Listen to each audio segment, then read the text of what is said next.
The U.S. Hot Rod Association dares you to take a ride with the Monsters of Rock and Roar.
In the land of the monsters of rock and roar, only the strongest survive. The fittest, the fastest, and the most ferocious.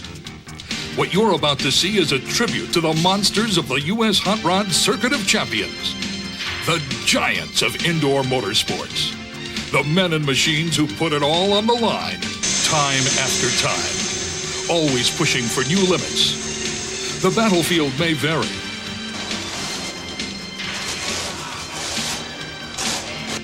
From the crush cars that the monster trucks and tanks eat for lunch, to the deep, gooey pits of mud that a new breed of funny cars will challenge, to the regulation-made pulling track where only the best can survive. But the challenge remains the same. Take it to the limit and beyond. This is the cutting edge of Mega Motor Mania, a raging fire of intensity born out of the spirit of competition. And it never gets hotter than the action of the United States Hot Rod Circuit of Champions.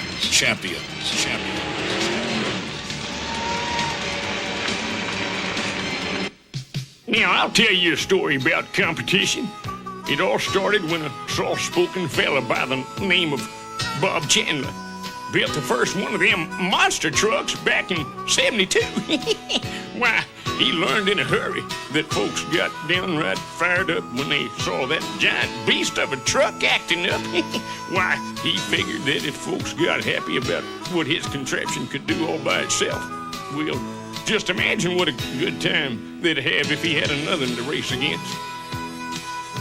Now, I can honestly tell you, it was an act of friendship when old Bob encouraged this young feller, Freddie Schaefer, to build another similar contraption to up and race with. Only difference was that Fred had a hankering for the Chevy way of doing things, while Bob had a warm spot in his heart for a Ford.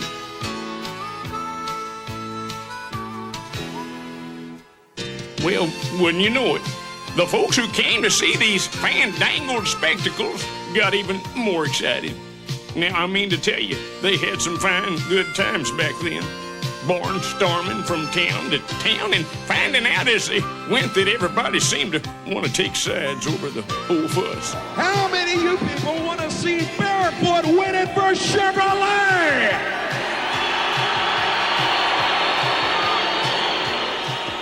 Well, if you're not pulling for Freddie Schaefer, then you must be pulling for the original king.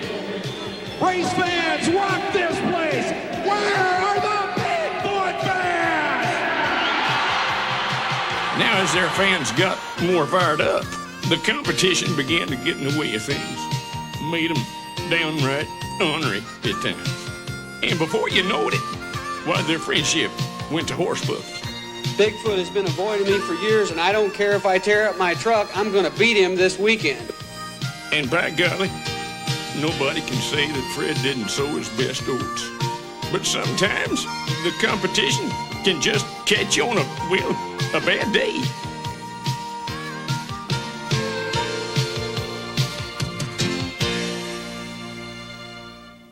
The heat of the competition has singed the screens in millions of homes as national television coverage brought the wild action to a multitude of new fans. With many of the shows now being aired worldwide. Another battlefield where the action sometimes gets more than hot is Supercross. Professional motorcycle racing at its best. It pits man and machine against the most elaborate, technically sophisticated, and challenging tracks ever conceived. Imagine bringing in over 100 tons of dirt, and with an army of specialists equipped with heavy machinery, sculpting a precision race course designed to challenge even the most skilled riders. Then, sit back and watch the flames of competition ignite.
When you're talking about the ultimate in power motorsport competition, the granddaddy of them all is the pull.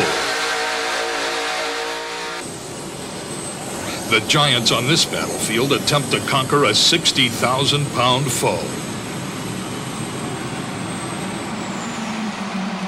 Watch as these monster muscle machines jerk the giant's chain.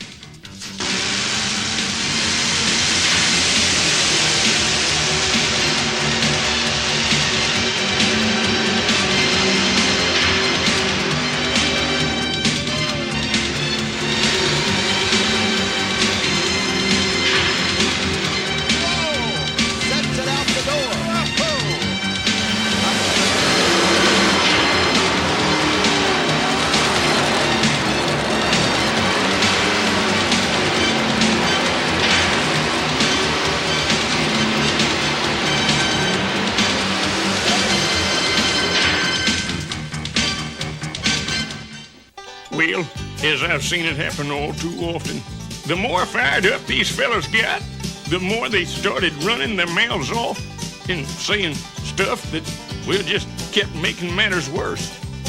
No doubt about it. My name is Fred Schaefer, and I own and drive the Chevrolet monster truck Barefoot. And I came here with one thing in mind, and that's to beat Bigfoot. And they did too. With all their new fandangled ideas and improvements, they came from far and wide, as far as east is from the west, trying to make a name for themselves. On the green flag, they move up. Kramer, unbelievable landing. Same thing for Jeff Bader.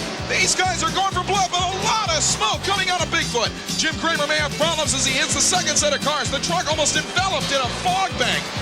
Now, Bader in the hot stuff Jeep tries to make it around to the last set of cars before Kramer. Kramer can't steer Bigfoot. And Jeff Bader drops a tire on the ground for a second, but he lands on the cars. We have just seen one of the biggest upsets imaginable as Jim Kramer jumps out of Bigfoot. Listen to the crowd cheering Jeff Bader for the victory. This is really a Cinderella story because... And trying to make their walk back up the talk. I try not to waste the truck getting to the line. Let the truck do the talking when we're racing. Those wild contraptions just kept getting tougher and fancier, always trying to outdo the other guy. Again, he's got to beat 56, and here's the second run. The crowd standing again. A little more speed this time. He hits it, and he's further. It looks like we may have a new world record.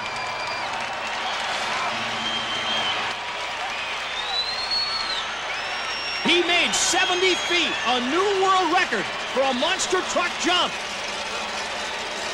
Flying through the air and landing 70 feet past his launch. Incredible. In the U.S. Hot Rod Association Circuit of Champions, records are made to be broken.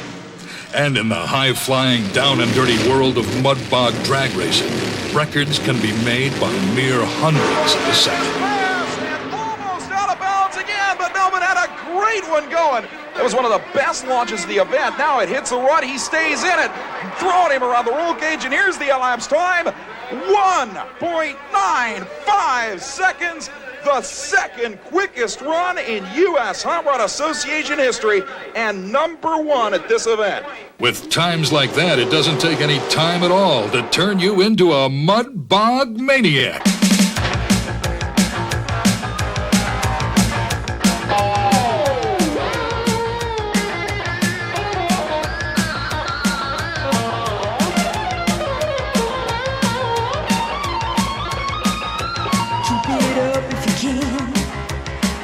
Time to jam with the mudball maniacs. Maniacs. If you're not strong, then you won't belong with the mudball maniacs. Maniacs.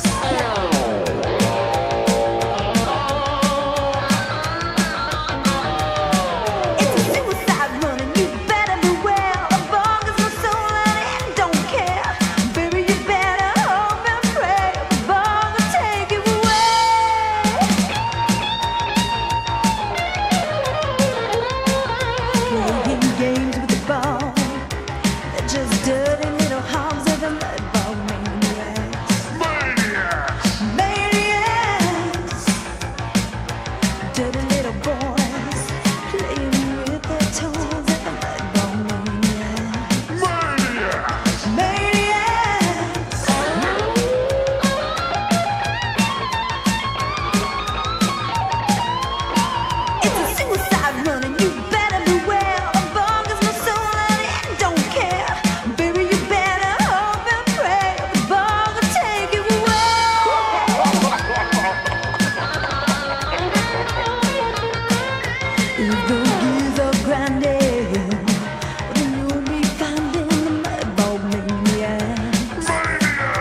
And the machines aren't the only maniacs playing in the mud. At some U.S. Hot Rod Association events, the fans have an opportunity to win cold hard cash and get down and dirty in the bog.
And talk about things getting down and dirty.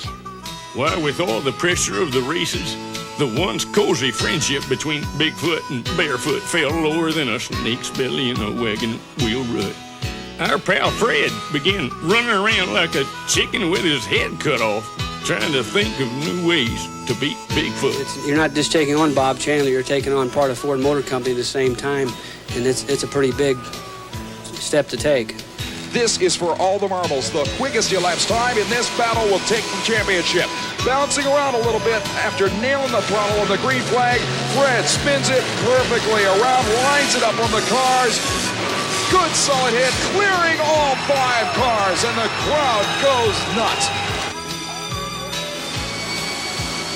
Tremendously fast first leg, and now taking it as hard as he can into the turns. Again, a little bit wide, back into the throttle. Good leap across the finish line, really very less violently than we saw Barefoot. Well, looks like Jim Kramer may give the fans an extra treat here since he is the winner. There we go, a big wheel stand for the Bigfoot fans out there as the machine that started it all and is still continuing the winning tradition takes a ride in victory lane. Imagine what would happen if you were to hook up 2 supercharged, fuel-injected 3,000 horsepower funny cars back to back. Connect them together with a solid steel beam and let both drivers put the pedal to the metal. And the first to pull his opponent a full 30 feet scores the win. There's the green flag. They both nail the throttle. The tires start to incinerate against this concrete. The Windwalker Beretta stationary. A lot of sparks out of Ermintrout's motor.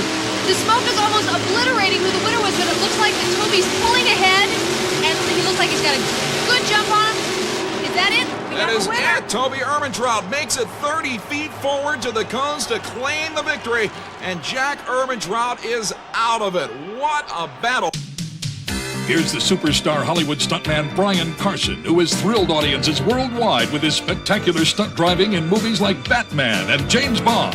Look at that stack tumble over, an amazing amount of force in that impact, and I hope at this point that he survived that without any injury. I couldn't even see him in all of that jumble.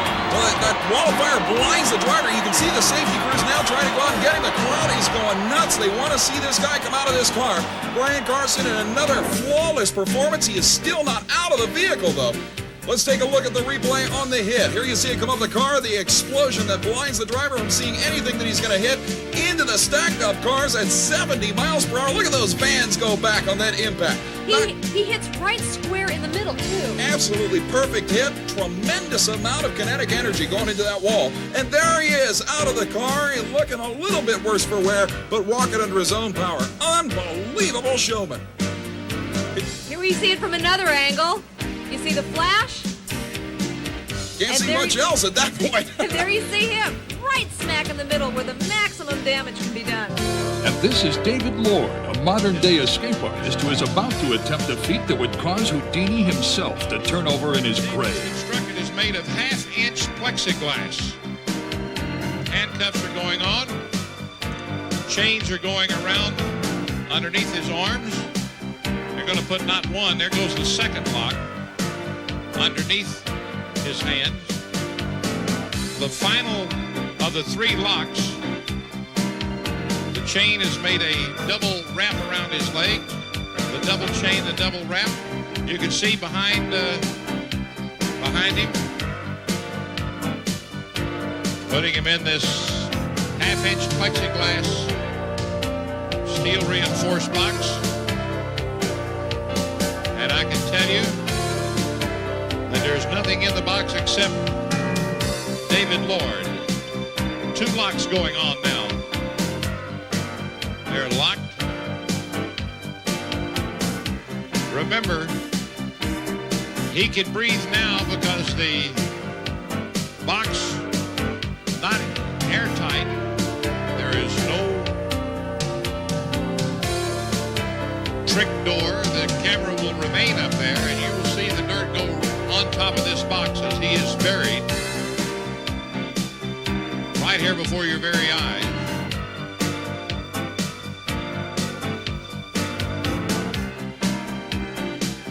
Okay, bring on the front end loader now. Solid plexiglass, which is almost bulletproof. And the 3,000 pounds of dirt bearing down on that would form an effective seal. I will assure you that he is not getting any air down in that box now at all.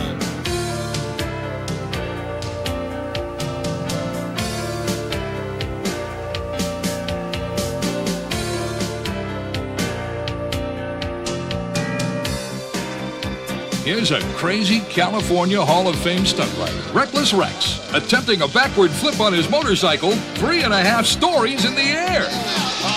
The bike didn't make it. Rex may have hurt himself. Rex could be in a little bit of problem. Seems to be coming around, but I think he may have hit the edge of that tank. From another angle, and we'll see Rex as he approaches the ramp at 45 miles an hour. Goes up 3.5 stories and then lands in this 80,000-gallon tank. He went off to the side. Rex was off to the side and bailed out of it early. Saw he had problems, saw he was overshooting and bailed out early. His right leg caught the edge. You can see on the replay that his right leg caught the edge of the pool when he went in. A real tough break for Rex. Most of the performers, when they're involved in this stunt, will try to get the air out of their lungs before the blast. Our crowd will be counting down from 10 to 1 to start the actual explosion itself. It's not a small pop. It is a tremendously loud explosion. Allison Bly now in the coffin, as it is called. The Dynamite Lady now getting the countdown from the crowd as we wait to see the results of the Dynamite Lady's explosion.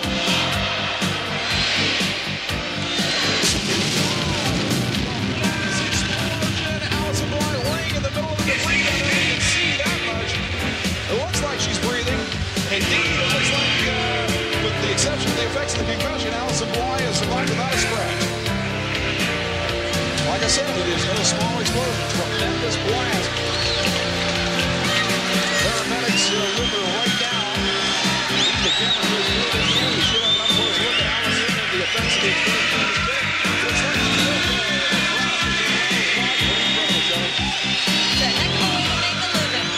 Here in the slow motion, you'll get a chance to see the tremendous effects of that explosion. She gets thrown around in there, Shelley. No question about it. She gets blown quite a bit clear of her original starting position. Over at the side, over at your side. Come on, David.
just your viewing screen. Do not be alarmed. I come as a friend. I am Vorian, and I bring you a message from my creators, the Masters of the Galactic Vortex. The Masters know your planet well, for they have studied it for eons. They admire the passion and competitive spirit of your people. I am drawn to the spectacles of power of the USHRA Circuit of Champions. It is here that new boundaries are broken. It was at such an event when I first revealed my secret identity as a 30-foot jet car, capable of traveling at speeds up to 300 miles per hour in Earth's gravity. Do not let my earthbound appearance fool you. Though I come in a familiar form, my power is beyond your imagination. You will now hear what I had to say to the race fans in California.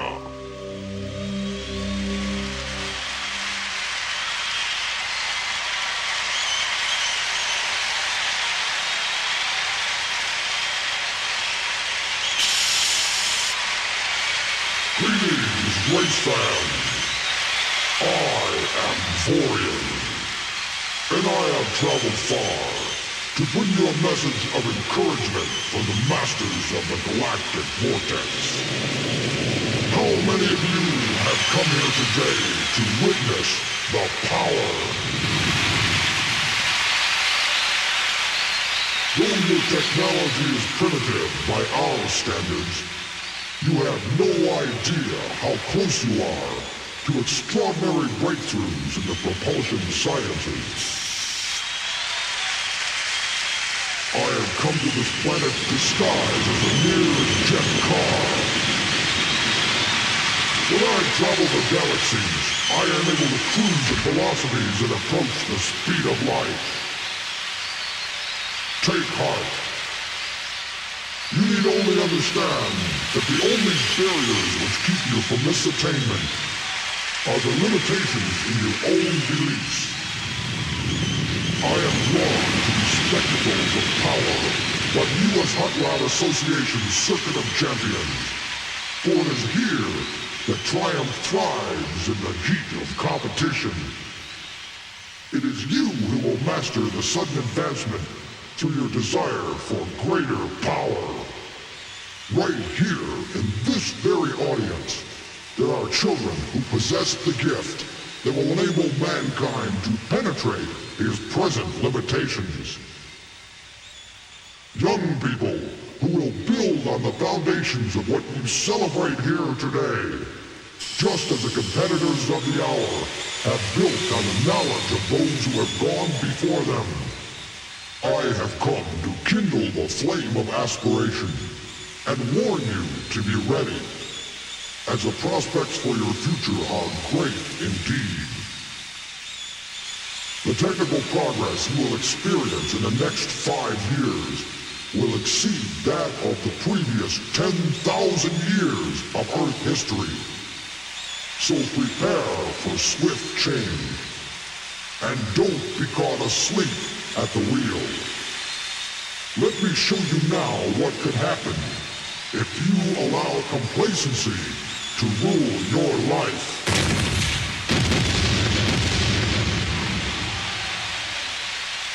Understand this. The threat of warfare need not be a concern to your planet if you remain focused on advancing your technology. You are only a short step away from tapping new and unlimited sources of energy. I must leave you now and return to my secret identity as a jet car. Remember, this is an arena where human ingenuity moves machinery to new limits. So hang in there and enjoy your monsters of rock and roar. Now, when these newfangled tank trucks started locking horns, why, a whole new beehive of trouble got stirred up between the Ford and the Chevy fans. And the way these two were carrying on, you'd think it was all a matter of life and death. But there'd be no pleasure at all if it weren't for all the picking and the grinning in between.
Well, things got so riled up between the Ford Bigfoot and the Chevy Barefoot that it came right down to the final showdown.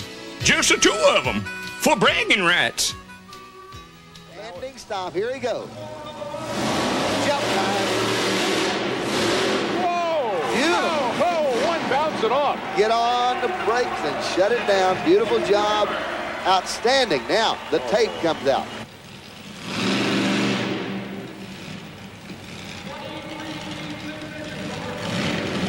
.23.6 is the footage that they're giving us. 23.6 is what he's got to be. And this is a standing, short run jump, and he's going to the right-hand side of the cars.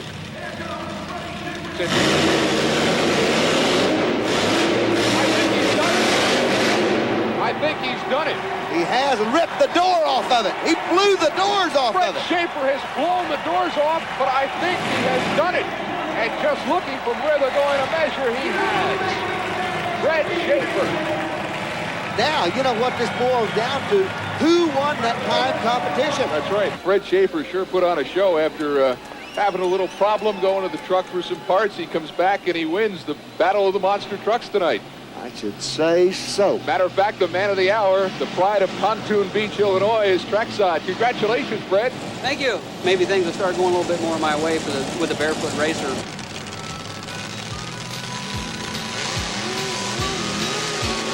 Now, it's a dead-burn shame that an old friendship can crumble up so bad over something that just started for the pure fun of it.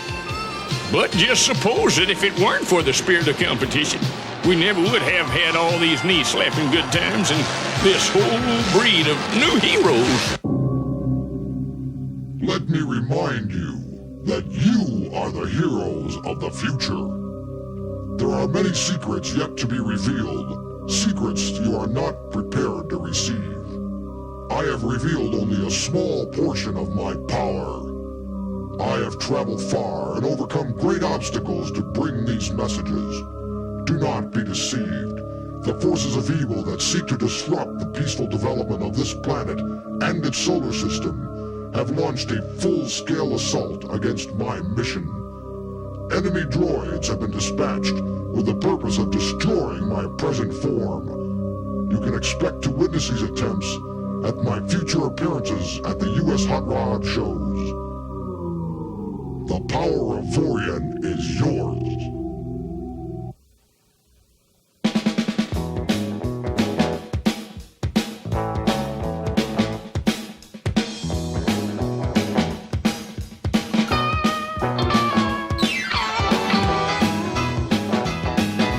Shake you